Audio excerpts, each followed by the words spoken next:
I like Tom Stoppard's work more and more. I see him as kind of the nearest thing to a successor to George Bernard Shaw that we have in the theater today, with the brilliance of his language and the intellectual challenges that he presents in his No writing. one is writing theaters of ideas as consistently as he is. And Arcadia, which the Hawthorne players are doing, has a lot of ideas in it. It's very dense, very stimulating. It's about many things, everything from English gardens of the late 18th and early 19th century, the transition from the formal garden to the romantic wild garden, to Fermat's theorem, to what else is it? The second law of thermodynamics and fractal geometry. Yes, and writing poetry and Lord Byron. The general transition from classicism to romanticism, from thought to feeling. Yeah, and the fascinating thing is the way he does it. It's all set in this gorgeous set, I must say, by Larry Marsh.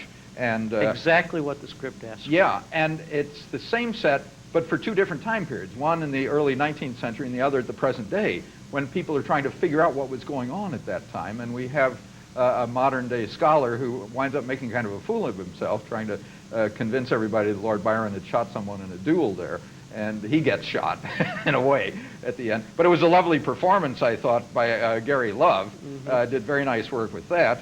And in addition to the handsome production, I thought most of the leading roles, Troy Schneider in the old days as the tutor in the household of this not royal, but noble family, very upper class family, was very good there. And Chuck Lavazzi did a nice job as a poet for whom the term cuckold was probably invented, I think.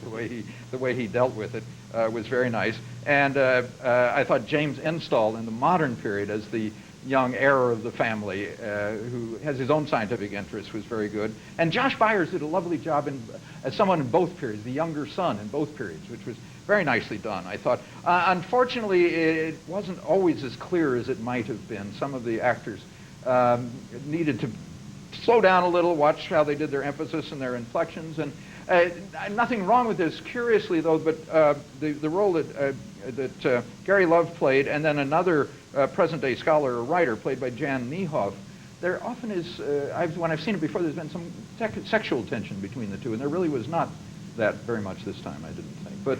But I thought particularly, hats off to Douglas Lane for tackling this and for doing it as well as he did. Yeah, you have to admire the audacity almost of Hawthorne to do this tremendously challenging play, and to realize that they might lose some audience while doing it, but still, they did it well. It was a good guide to the play, and as I say, my hat's off to them. Yeah. My hat is also off to